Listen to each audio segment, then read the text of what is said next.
नमस्कार मित्रमैत्रिणींनो, माझ्या यूट्यूब चॅनलमध्ये तुमचं स्वागत आहे. तुम्ही ऐकलं का हो, मनुष्यगण असणाऱ्या व्यक्तींना भूतबाधा लवकर होते, बाहेरची बाधा लवकर होते असं म्हणतात. यामागे नक्की काय कारण आहे? सगळ्यात महत्त्वाचं, आपला गण कसा ओळखायचा आणि खरंच यात काही तथ्य आहे का? गणाचे 3 प्रकार पडतात. ज्योतिषशास्त्रानुसार देवगण, मनुष्यगण आणि राक्षसगण. मग या गणांचा आपल्या स्वभावावर काही परिणाम होतो का? या सगळ्या प्रश्नांची उत्तरं जाणून घेऊया. सर्वात आधी बघूया, गण म्हणजे नक्की काय? ज्योतिषशास्त्रात व्यक्तीच्या स्वभावाचा अंदाज घेण्यासाठी त्याची मानसिकता कशी आहे, विचार करण्याची पद्धत कशी आहे, या सगळ्यांचा अंदाज जो आहे, जन्म नक्षत्रावरून घेतला जातो आणि जन्म नक्षत्रावरूनच गण ठरत असतो. देवगण, मनुष्यगण आणि राक्षसगण. जन्म नक्षत्र या 3 गणांमध्ये विभागलेले आहे आणि त्यावरून मग आपला गण ठरवता येतो. आपण आज आपण बघणार आहोत कोणत्या नक्षत्रात कोणता गण असतो ते.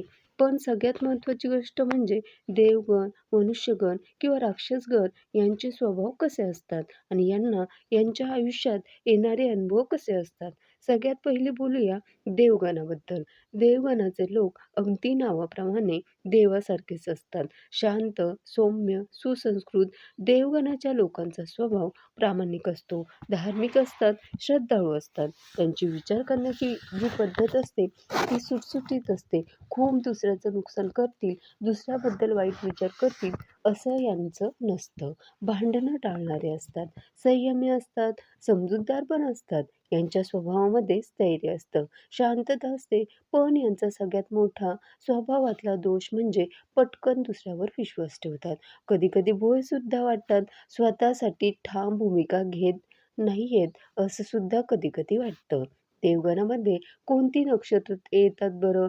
म्हणजे जर तुमचं जन्म नक्षत्र अश्विनी असेल, मृगशीर्ष, पुनर्वसू, पुष्य, हस्त, स्वाती, अनुराधा, श्रवण, रेवती या पैकी जर तुमचं नक्षत्र असेल तर तुमचा गण देवगण.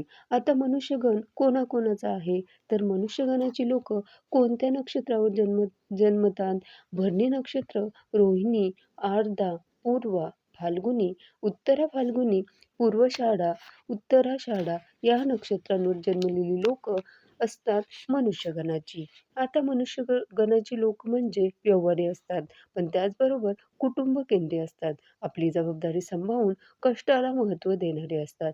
आता मनुष्यगणात कधी-कधी खूप देवभोळी सुद्धा लोक पाहायला मिळतात किंवा अगदी देव न मानणारे आणि कर्माला प्राधान्य देणारे लोकसुद्धा पाहायला मिळतात. दोन्ही डोक्याची लोकं पाहायला मिळतात. समाजात वावरायलाही हुशार असतात. परिस्थितीनुसार स्वतःला बदलणारे असतात.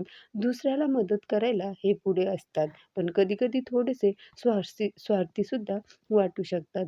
लवकर दुखावले जातात. समोरच्याकडून भरपूर अपेक्षा ठेवतात.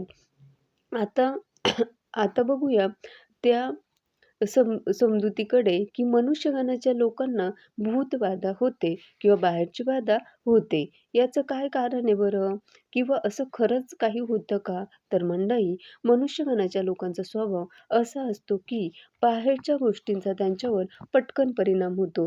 जसं समोरच्याच्या बोलण्याचा परिणाम होईल, समोरच्याच्या कृतीने दुखावले जातील किंवा वातावरण त्यांच्या अवतीभोवती जे काही आहे, त्या वातावरणाचा यांच्यावर पटकन परिणाम होणं, या सगळ्या गोष्टी यांच्या बाबतीत होतात. आणि म्हणूनच जे म्हणतो ना, बाहेरची बाधा पटकन होते, याचा अर्थ बाहेरच्या सकारात्मक किंवा नकारात्मक दोन्ही गोष्टींचा परिणाम यांच्यावर पटकन होण्याची शक्यता असते. यालाच मग पूर्वीचे लोकं भूतबाधा, बाहेरची बाधा अशा काय-काय वेगळ्या नावांनी ओळखतात. पण याचा अर्थ असा असतो, की बाहेरच्या वातावरणाचा परिणाम यांच्यावर होतो. आता अर्थात साधना करून, उपासना करून किंवा आपण चांगल्या गोष्टी करून किंवा चांगले विचार स्वतःमध्ये आणून स्वतःचं व्यक्तिमत्व जर स्ट्रॉंग करत गेलो, तर बाहेरच्या वातावरणाचा परिणाम आपल्यावर होत नाही. म्हणून मनुष्यगणाच्या लोकांनी स्वतःचं व्यक्तिमत्व स्ट्रॉंग करण्याकडे भर द्यायचा असतो. मनुष्यगणात येणारी नक्षत्र आपण आधी बघितली. आता वळूया राक्षसगणाकडे. राक्षसगण म्हणजे वाईट व्यक्ती असं जर तुमचा समज असेल, तर तो डोक्यातून काढून टाका. राक्षसगणाची लोकं वाईटच असतात असं अजिबात नाही. फक्त तुमच्या पर्सनॅलिटीमधले स्ट्रॉंग पॉइंट कोणते हे राक्षसगणावरच कळतं.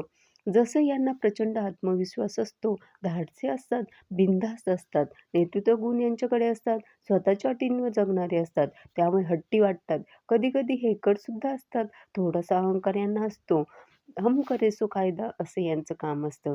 स्वभावाने तापट असतात, पटकन राग येतो आणि महत्त्वाची गोष्ट राक्षसगणाच्या लोकांची ही असते, की नकारात्मकता यांना फार पटकन जाणवते. म्हणजे एखाद्या जागेत, एखाद्या वास्तूमध्ये किंवा एखाद्या गोष्टीमध्ये जर काही नकारात्मकता असेल, तर ती यांना जाणवते. या लोकांकडे तो सेन्स असतो. आता कोणत्या लोकांना राक्षस गणाचं म्हणायचं, तर ज्या लोकांचा जन्म आता मी जी नक्षत्र सांगणार आहे, त्या नक्षत्रात झाला असेल, तर मग तुम्ही राक्षस गणाचे. जसं कृत्तिका नक्षत्र, अश्लेषा, मघा, चित्रा, विशाखा, ज्येष्ठा, मूळ नक्षत्र ही नक्षत्र येतात. या नक्षत्रात जर तुमचा जन्म असेल, तर तुमचा गण म्हणजे राक्षस गण. लग्न जमवताना जेव्हा नवरा-नवरीच्या पत्रिका बघितल्या जातात, त्यांच्यामध्ये या गणाचा सुद्धा विचार केला जातो. जे गुण जुळवले जातात, त्यामध्ये गण सुद्धा जुळताय ना, हे सुद्धा पाहिलं जातं.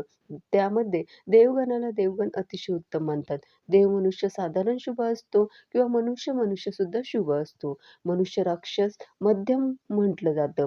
चालून जातं. पण देव आणि राक्षस हा दोष मानला जातो. आता अर्थात कुंडली मिलन किंवा पत्रिका जुळणं हे फक्त गणावर अवलंबून नसतं. हा त्यातला एक छोटासा भाग झाला, की ग्रहतारे किंवा इतर खूप महत्त्वाच्या गोष्टी असतात. पण तुमच्या स्वभावाचा अंदाज किंवा एखाद्या व्यक्तीच्या स्वभावाचा अंदाज किंवा त्याचा कल कुठल्या बाजूला आहे, या सगळ्या गोष्टी आपण या गणावरनं जाणून घेऊ शकतो. मग मंडळी, तुमचा गण कोणता आहे आणि तुमच्या गणाशी हे व्हिडिओत केलेले वर्णन जुळतंय की नाही जुळतंय, कमेंट करून नक्की सांगा.